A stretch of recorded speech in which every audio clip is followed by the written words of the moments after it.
दोस्तों, हर व्यक्ति के जीवन में कुछ दोस्त और कुछ दुश्मन होते हैं। जहां दोस्त आपको हमेशा आगे बढ़ने के लिए प्रोत्साहित करते हैं, वहीं दुश्मन सफलता की राह में परेशानियां खड़ी करने का कोई मौका नहीं छोड़ते। कई बार दुश्मन आपको परास्त करने के लिए किसी भी हद तक चले जाते हैं। ऐसे में लड़ाई झगड़े के आसार बन जाते हैं। हालांकि लड़ाई झगड़ा किसी भी बात का समाधान नहीं है। आचार्य चाणक्य का कहना है कि अगर आप अपने दुश्मन को हराना चाहते हैं तो उससे लड़ने या बहस करने की बजाय अपनी बुद्धिमत्ता का इस्तेमाल करें। चाणक्य नीति में आचार्य चाणक्य ने दुश्मन को हराने की कुछ नीतियां बताई हैं। आचार्य चाणक्य राजा चंद्रगुप्त मौर्य के गुरु भी थे और सलाहकार भी। उनकी नीतियों पर चलकर चंद्रगुप्त ने दुनिया पर राज किया। यही वजह है कि आचार्य चाणक्य की चाणक्य नीति का इस्तेमाल अक्सर लोग जीवन में सफलता हासिल करने के लिए करते हैं। चाणक्य नीति में कई ऐसी बातों का जिक्र किया गया है जो कि आपको जीवन के हर मोड़ पर आने वाली रुकावटों से सामना करने का हौसला देंगी। साथ ही इन नीतियों को अपनाकर आप अपने दुश्मनों को बिना कुछ कहे ही उन्हें परास्त कर सकते हैं। चाणक्य नीति के अनुसार अगर आप जीवन को बेहतर और अच्छे तरीके से जीना चाहते हैं तो दुष्ट और बुरी प्रवृत्ति के लोगों से दूरी बनाकर रखें, क्योंकि दुष्ट लोग सफलता की राह में हमेशा परेशानियां उत्पन्न करने का कार्य करते हैं।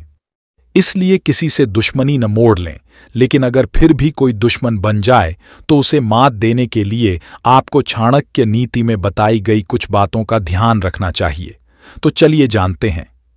दोस्तों, आचार्य चाणक्य ने बताया है कि दुश्मन को सजा देने का अचूक तरीका है हमेशा खुश रहना। दुश्मन कितना ही ताकतवर क्यों ना हो, अगर वो आपको पीड़ा दे रहा है तो उसके सामने हमेशा खुश रहना चाहिए। चाणक्य के अनुसार दुश्मन के लिए ये एक ऐसी सजा है जिसका कोई इलाज नहीं। दुश्मन पर जीत हासिल करने का ये अचूक उपाय है जिसमें ना किसी हथियार की जरूरत पड़ती है और ना ही सहयोगियों की। आप अकेले ही खुश रहकर विरोधियों को ऐसा दर्द देंगे जो सीधा उनके कलेजे पर वार करेगा। विरोधी अपनी दुश्मनी निकालने के लिए व्यक्ति को सदा तकलीफ होती में देखना चाहता है, लेकिन अगर आप उसके सामने हर परिस्थिति में खुश रहने की कोशिश करेंगे तो ये उसके मुंह पर करारा तमाचा होगा।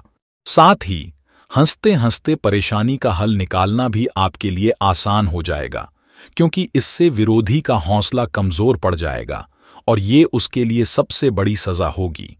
जीवन में कई बार ऐसा मौका आता है जब कोई अपना हमें धोखा देता है, हमारे पीठ पीछे वार करता है।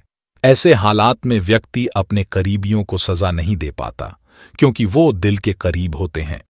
ऐसे मौकों पर सबक सिखाना है और बदला लेना है तो उसके सामने हमेशा अपना मिजाज खुश रखिए। ऐसा करके आप उनको जिंदगी भर की सजा दे सकते हैं।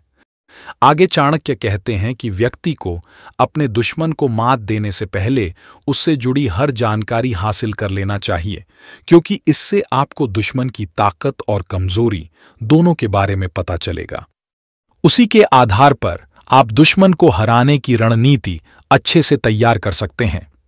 आचार्य चाणक्य का कहना है कि दुश्मन को हराने के लिए हमेशा बुद्धिमत्ता और सूझबूझ से काम लेना चाहिए। यदि कोई आपका अपमान करता है तो गुस्सा करने और लड़ने की बजाय शांत रहें, क्योंकि ऐसे व्यक्ति के सामने शांत रहना ताकत का प्रतीक होता है। दोस्तों, आचार्य चाणक्य द्वारा बताई गई हर एक नीति मनुष्य को जीवन में लक्ष्य पाने के लिए प्रेरित करती है। यदि इन बातों पर गौर किया जाए तो व्यक्ति कई तरह की परेशानियों से बच सकता है और जीवन के हर क्षेत्र में सफलता हासिल कर सकता है।